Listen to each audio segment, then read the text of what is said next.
ভাইরা, আমরা এই মাত্র সমাবেশ করে একত্রিত হলাম। সকলের প্রতি আমার সালাম, আসসালামু আলাইকুম।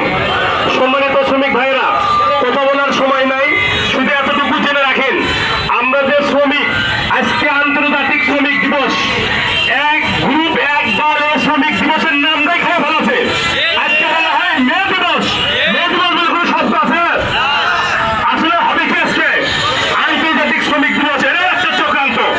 তা আপনাদের কাছে আমি উদারত আহ্বান জানাই, আমাদের শ্রমিকদের যে ন্যায্য দাবি, ন্যায্য যে অধিকার, আপনারা জানেন যে প্রত্যেকটা শ্রমিকের সরকারিভাবে 8 ঘন্টা আমাদের কাজের অনুমতি দেওয়া আছে, কিন্তু তারপরও আমাদের একটা মহল, একটা চক্র আমাদেরকে এটা করতে দিতে চায় না।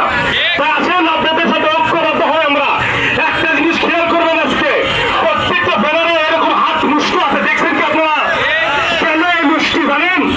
কারণ জানেন আপনারা, ছোট বাচ্চা যদি মায়ের থেকে দুধ চায়, তারপরও কান্না করে শুধু হাত মুষ্টি করে। আজকে যদি আমরা আমাদের দাবি যদি আদায় করতে চাই, তাহলে এরকম মুষ্টি করা ছাড়াও কখনো আপনাদের দাবি আদায় হবে না।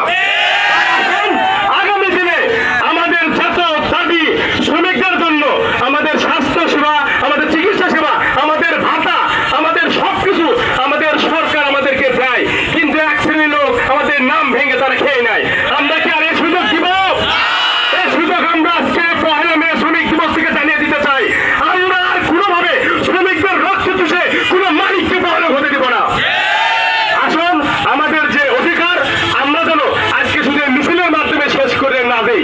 আমাদের একটা বছর সামনে আবার আছে, আমরা প্রতি বছরে শুধু শ্রমিক দিবসের আজকে আয়োজন করবো, কিছু খাওয়া দাওয়া করে চলে যাবো, এভাবে করেন না। আসেন, আমাদের যে দাবিগুলো আছে এগুলো নিয়ে আমরা আলোচনা করি, পর্যালোচনা করি। আগামী দিনে আমাদের যে অধিকারগুলো আছে এগুলো আদায় করার প্রত্যয় আজকের অঙ্গীকার করে আজকে আমরা আলোচনা এখানে শেষ করলাম। আসসালামু আলাইকুম ওয়া রাহমাতুল্লাহ।